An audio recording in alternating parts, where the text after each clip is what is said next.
कोई भी सुखी नहीं है, कोई भी सुखी नहीं है। चाहे कोई राजा बन जाए उसकी महादुर्गति, उच्चधारी अधिकारी बन जाए, बेशक हमने कार और कोठी लाल बत्तियों में जाता देखा, उसका परेशानी 24 घंटे टेंशन रहती है। हम इस झूठे सुख को सुख मान बैठे हैं। चाहे यहां राजा बन जाए, राजा को इतना दुख होता है शायद किसी को नहीं होता, लेकिन राजा को माया जोड़ने की आदत पड़ जाती है। उस माया के उस हाड को, कुत्ते वाले हाड को चाब चाब कर ये प्राणी, चाहे राजा है चाहे कोई भी है, भगवान से दूर है, वो यहीं इसी में उलझ पुलझ होकर रह जाता है। परमात्मा कहते हैं तन दर सुखिया कोई ना देखा, जो देखा सो दुखिया हो, जो उदयस्त की बात करे मैंने सबका किया विवेका हो। यहां पर कोई भी जीव सुखी नहीं है, चाहे राजा है, ब्रह्मा विष्णु महेश तक भी सुखी नहीं है। कहते साच कहूं तो जग नहीं माने, झूठे जगपति आई हो, ये ब्रह्मा विष्णु शिव जी दुखिया जिन ये राह चलाई हो। परमात्मा कहते मैं साची कहता हूं तो मारन न धावे हैं,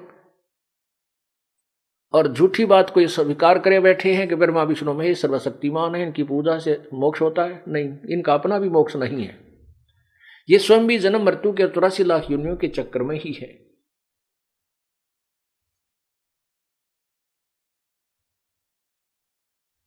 कहने का भाव यह है कि परमात्मा फिर उस प्यारी आत्मा को सतलोक, अपने यहाँ के मिनी सतलोक में ले जाते हैं।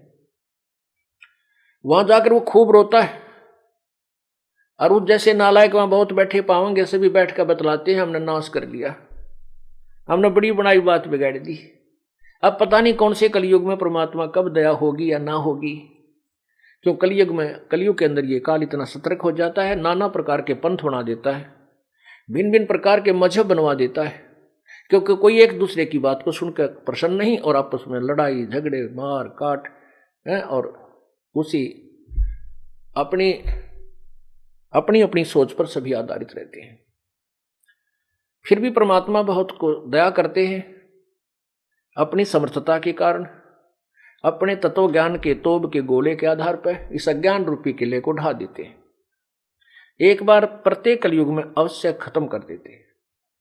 और उस दाव में, उस अवसर में जो कोई मनुष्य जीवन प्राप्त है और वो पूर्ण शरण की संत की शरण में आके सच्ची भाव से अपना जीवन कल्याण करवा लेता, वो पार हो जाता है। अब ये बैन उठ चुका है। अब जो भी सच्चे दिल से परमात्मा की भक्ति जैसी भी बनती है करते रहिए, पर मर्यादा से दूर ना होना, अब आप यहां से पार हो जाओगे। आप विचार देख कीजिए,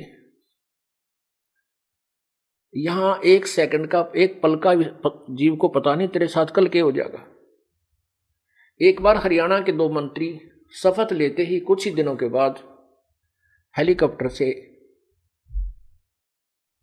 एक्सीडेंट, दुर्घटना होकर के तुरंत मृत्यु को प्राप्त हो गई। उनकी आशाएं कितनी थी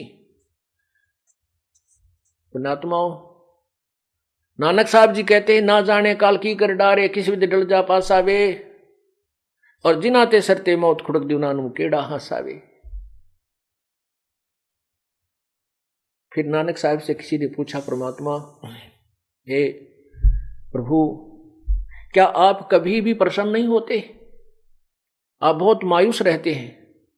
उन्होंने कहा कि साध मिले साड़ी शादी होंदी, विछड़ जा दिलगिरी वे, अख दे नानक सुनो जहाना मुश्किल हाल फकीरी वे। कहते हैं जब ये संत भक्त जो मेरे अनुयायी वापस आते हैं मेरे पास समागम में, इनको देख करके मुझे खुशी का ठिकाना नहीं रहता, क्योंकि मैं ये देखता हूं कि ये काल से विचलित नहीं हुए, इनके ऊपर काल के जाल का असर नहीं हुआ, क्योंकि ये पुनः पुनः आ रहे हैं। और जो नहीं आते हैं उनसे पता लग जाता है कि वो काल न के जाल में फंस चुके हैं, वो चाहे कितने सियाने बन रहे हो, क्योंकि ये पैमाना, ये थर्मामीटर इस दास के पास है कि कौन कैसा चल रहा है, इसकी कैसी भक्ति है। अपनी अपनी सोच से तो हम पहले से दुर्गति करवाते आ रहे हैं। हमने संत के एक एक